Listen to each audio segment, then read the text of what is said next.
Fred, your paper, and indeed some of our conversation, has highlighted that young people may be naturally disposed and inclined and equipped for praise and energy, an exaltation in a service.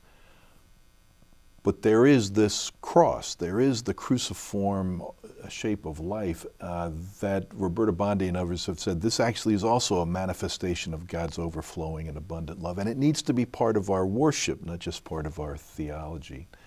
And I love the line in your paper, young people can take it. In other words, they have their own dimensions of suffering. They need to find connection with God in a way. Tell us a little bit more about how you envision this as part of worship, and help us understand practically how that's done well with young people in worship. Yeah.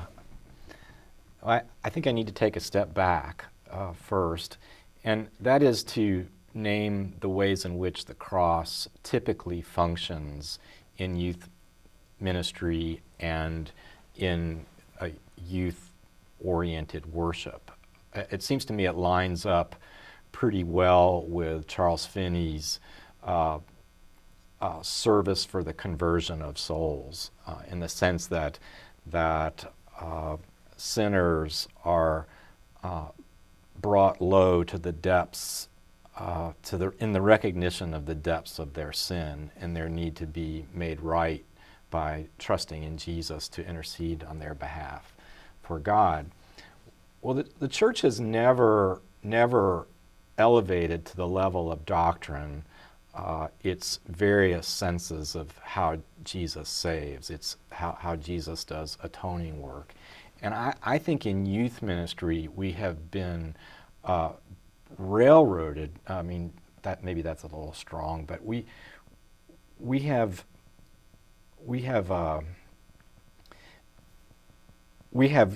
given a very flattened rendering of the meaning of Christ's passion on the cross. And the meaning is that in doing this, Jesus appeases his angry daddy and therefore makes individuals right before God. So what students, if you ask them to summarize their faith, the first thing they're liable to say is, well, Jesus died to save me from my sins.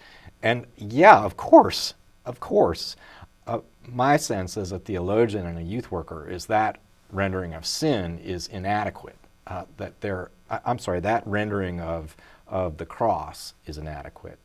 And another way of reading the cross is of Jesus' full entry into our suffering. There is absolutely no place of suffering that we can go that Jesus has not already been fully identified with and then somehow promises to transform. That's what I mean by the kids can take it, in the sense that we can be honest about their suffering because Jesus has been in the midst of it himself.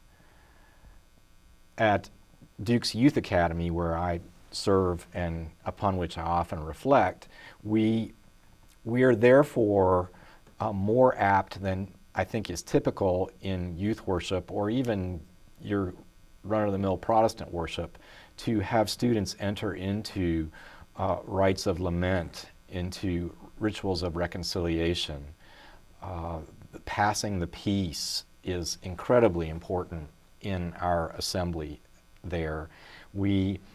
I wrote in the paper about a guest Episcopal priest who offered a service of healing after Eucharist, and I thought the kids would just be freaking out about real wine, and then to ask them to come up and be touched and anointed to be healed would just send them all running for the hills. Of course, nearly every young person in the gathering comes forward to be touched.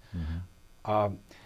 So our worship was giving a place for people to acknowledge their brokenness, their suffering, and at the same time was proclaiming the good news, that Jesus died and was resurrected. He is living, he's in our midst by the power of the Spirit right now. That's the kind of honesty that I think youth can take.